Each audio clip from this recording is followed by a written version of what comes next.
C'est notamment le cas dans le domaine de la recherche et du développement. Le groupe est accusé de délocaliser sa matière grise. Je vous dis, c'est un faux procès. C'est un faux procès parce que le groupe a aujourd'hui 15 000 personnes en recherche-développement, 15 000 chercheurs en France. Nous en avons 400 dans notre centre de technique à Shanghai, parce que lorsqu'il s'agit de travailler sur le style des voitures chinoises, vous savez, le style intérieur des véhicules, la place à l'arrière des véhicules ne sont pas les mêmes qu'en Europe. Il vaut mieux avoir des stylistes chinois à Shanghai. Et puis nous avons 1500 personnes à Sao Paulo, lorsqu'il s'agit de travailler sur les suspensions en Amérique latine, qui ont des particularités, ou travailler sur les biocarburants. Bon. Mais c'est 85% en France.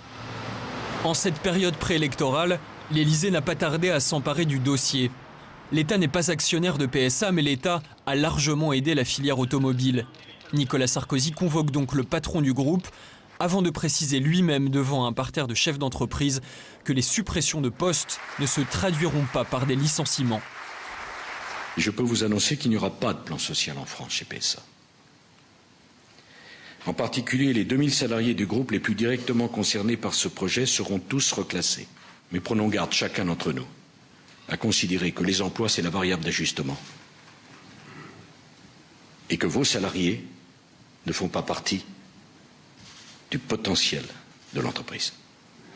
Ce jour-là, ça sera une déconnexion totale entre la France, vos clients et nos entreprises. Les garanties des principaux acteurs du dossier ne rassurent pas pour autant les salariés qui s'attendent à d'autres annonces du même genre. À Aulnay-sous-Bois, les syndicats se sont procurés une note de travail de la direction censée rester confidentielle. Elle dévoile un projet de réorganisation de la production en France et remet en cause l'avenir du site. Par exemple, ils chiffrent la cession du terrain qui est estimée à 300 millions d'euros. Il y a marqué très clairement plan social et décroissance, ça veut dire une chute de production, le passage en une équipe en 2013 et un arrêt courant 2014.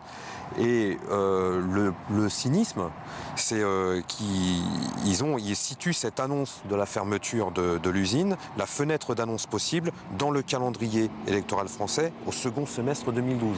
Ça veut dire qu'ils tiennent compte, ils ne veulent pas mettre en difficulté le gouvernement actuel qui les a inondés de subventions publiques, donc ils laissent passer les élections présidentielles et législatives, et après, avant ou après les congés d'août 2012, ils comptaient annoncer la fermeture du site d'Aulnay. Ils comptaient, ce qui signifie que vous pensez qu'on va les faire reculer. Pour la direction, ce document est caduc et la question n'est pas d'actualité. Mais à l'heure où l'emploi est la priorité des Français, le gouvernement veut montrer qu'il reste mobilisé. Le ministre du Travail, Xavier Bertrand, s'apprête à son tour à recevoir Philippe Varin. Alors, il y a des questions précises et puis il y a des thèmes d'ordre plus général. L'emploi, nous demande un téléspectateur, va-t-il rester longtemps la seule variable d'ajustement en cas de crise? N'y a-t-il pas d'autres solutions? On commence d'abord par le point de vue des entreprises elles-mêmes.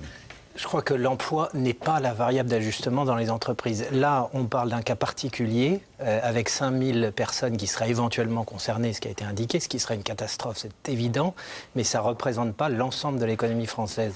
Un chiffre en matière d'emploi, 50% des salariés dans le secteur concurrentiel sont dans les entreprises de moins de 50 salariés et simplement 10% sont dans les entreprises de plus de 500 salariés. Donc ça représente une partie de l'économie, mais certainement pas l'ensemble de l'économie. Vous venez de nous dire quoi, là, Jean-Luc Duménil, qu'on est impressionné parce que grosse entreprise, gros effet d'annonce, gros chiffres, mais que ça ne rend pas compte, même si les gens sont impactés directement et qu'ils s'inquiètent bien entendu de leur avenir, ça ne rend pas compte de l'économie réelle et finalement du tissu des entreprises françaises? Exactement. Je ne dis pas que c'est neutre pour autant, parce qu'on sait très bien que dans l'écosystème des grandes entreprises, il y a tout un tas de sous-traitants derrière. Voilà, il y a plein de PME qui travaillent pour PSA. Ouais. Oui, mais malgré tout, ça ne représente pas l'ensemble de l'économie française.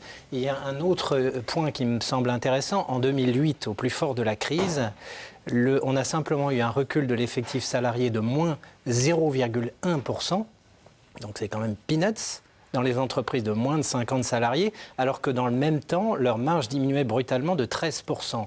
Donc on voit bien, c'est clair, que l'emploi n'est pas à ce moment-là considéré comme une variable d'ajustement. Vous savez que là, vous êtes en train de nous décrire un schéma qui est exactement le contraire de ce que perçoivent tous les Français, avec des salaires mirobolants et des actionnaires qui roulent carrosse au CAC 40 et des suppressions de postes. Mais ce n'est pas la réalité de l'économie. Le salaire moyen du patron de PME, c'est 4 000 €. C'est pas... Il y a effectivement un problème avec des gens avec des golden parachutes, des stock options mirobolants, tout ce que vous voulez, mais c'est un épiphénomène. Ça ne représente pas l'ensemble de l'économie française et certainement pas les PME. Et je crois que nos concitoyens sont bien conscients que le chef d'entreprise, le patron de PME est quelqu'un qui vit comme eux, qui voit au quotidien et qui se bat tous les jours pour faire vivre son entreprise. C'est le rôle du président de la République de jouer les DRH ? Quand l'État s'immisce dans la politique industrielle, et c'est probablement son rôle dans la période actuelle, qu'il y a des financements qui sont mis sur la table, il est logique derrière que l'État se préoccupe du résultat de ces financements. Mais attention par contre à bien doser l'effort, on n'est pas en économie administrée et je ne suis pas certain qu'on ait intérêt à le devenir. Alors évidemment, ce qu'on pense François Roudier, et notamment concernant le secteur automobile, c'est que quand on est aidé par l'État, c'est normal un petit peu que de temps à autre, le président de la République se transforme lui-même en chef du personnel, si je puis dire.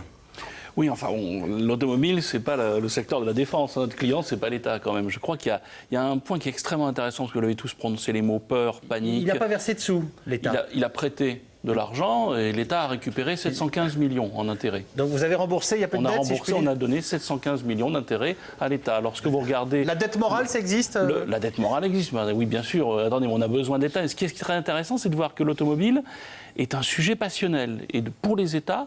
Vous voyez ce qui se fait en France, mais regardez ce qui s'est fait aux États-Unis, en Allemagne. Dès qu'on parle automobile, annoncer la fermeture de l'usine Opel de Bochum, Angela Merkel monte au créneau. On voit qu'on a une réaction passionnelle tout de suite avec l'automobile. Et sur ce cas-là, c'est quand même un cas d'école. C'est un plan qui avait été commencé d'être annoncé au dernier résultat semestriel de PSA. On a vu les 600 000 licenciements pour finir avec 2000 personnes qui vont être reclassées. Et globalement, des fermetures d'usines, on annonçait des fermetures d'usines. Il n'y a rien. Donc on voit très bien qu'il y a une Vous nous peur. dites qu'on vient de se monter le chou les uns les autres, les journalistes en faisant la une là-dessus, le président de la République en l'exploitant politiquement, mais excusez-moi, dans ce cas-là, le président du groupe a joué son rôle aussi. C'est le dernier point qui est plus normal. C'est normal que l'État s'intéresse à un secteur qui traîne en partie, qui tire l'industrie française. Bon, mais derrière, vous avez vu que la communication qui s'est faite sur ce système est partie dans tous les sens et finalement s'est retombée assez vite. Une fois que le président a dit on va reclasser 2000 personnes, le président de PSA, bon ben voilà, c'est terminé. Je crois que c'est significatif, on a très peur. En l'occurrence, excusez-moi, c'est le président Sarkozy.